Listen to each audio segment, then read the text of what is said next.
আচ্ছা, তোমাদের যখন মন খারাপ থাকে তখন কি তোমরা ঘুরতে চলে যাও? ঘুরলে কি তোমাদের মন ভালো হয়ে যায়? আমার তো মন ভালো হয়ে যায়।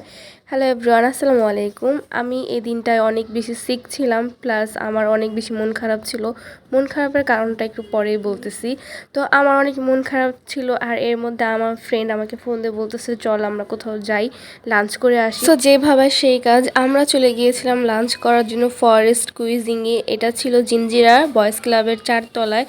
আর এই দিনটা কিন্তু আমার সত্যি অনেক বেশি ঠান্ডা লেগেছিল। আমি টিস্যু নিয়ে নিয়ে দেন আমি চলে গিয়েছিলাম লাঞ্চ করার জন্য। আর ওনাদের রেস্টুরেন্টে ঢোকার পরেই একদম ফাঁকা ছিল।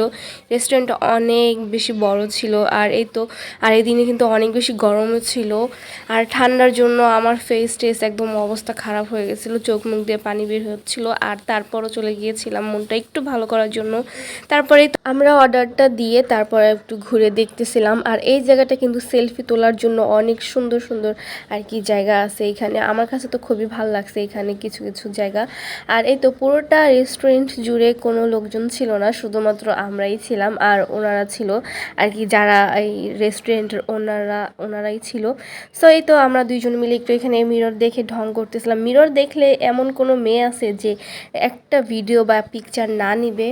তারপর এই জায়গাতে কিছু ভিডিও নিলাম। আর এই ভিডিও আসলে এখানে আমি এক পোজ নিয়েছিলাম যে ও আমাকে ছবি তুলে দিতেছে, পরে দেখি যে না ভিডিও।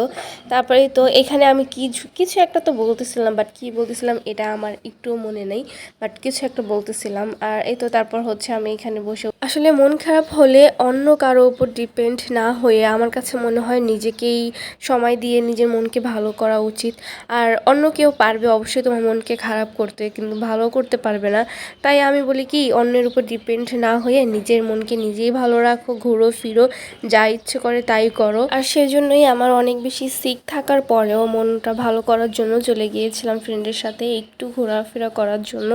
আর এই জায়গাটা অনেক সুন্দর লাগতেছিল। তারপর আমার ফ্রেন্ড বললো যে তুই এখানে যা, একটা ভিডিও করে দিই। পরে ও আমাকে ভিডিও করে দিল। যাই হোক, আমাদের খাবার দিয়ে গেছে। খাবার দেওয়ার পরে আমরা খাবার খেতেছিলাম, আগে ভিডিও নিতেছিলাম, যেটা আমাদের প্রধান কাজ হয়ে থাকে। খাবার দেওয়ার সাথে সাথে আগে ভিডিও করা হয়, আর খাবারের জন্য সবাই ওয়েট করে থাকে।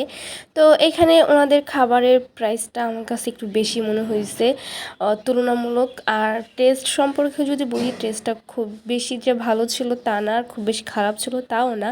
তো যাই হোক, আলহামদুলিল্লাহ। আমরা খাওয়া দাওয়া করতে করতে অনেক বেশি গল্প করি, আর গল্প করি খাই, এর মধ্যেই খাওয়া হয়ে যায়। তো এই তো খাওয়া দাওয়া শেষ করে আমরা বাসায় চলে যাচ্ছি। সবাই ভালো থাকবেন, অবশ্যই আমার পেজটাকে ফলো করে দিবেন। আল্লাহ হাফেজ।